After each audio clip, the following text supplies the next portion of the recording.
Avventura, siamo appena arrivati, quindi non sappiamo quello che troveremo.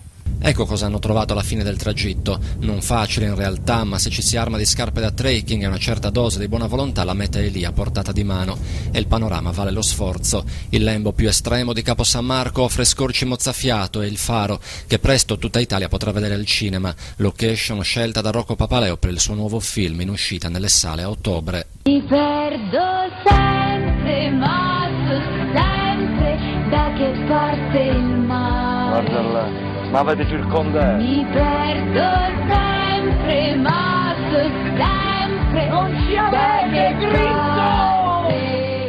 No, non sono arrivato fino al Faro, ma ci vado spesso.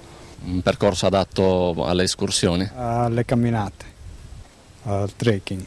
Non solo le spiagge più frequentate, dunque, c'è anche chi la vacanza la immagina diversa e si allontana dalla grande folla per cercare angoli da visitare, fondali da esplorare o semplicemente solitudine e tranquillità. La spiaggia che qua vicino non la conosco è bellissima. Bellissimo.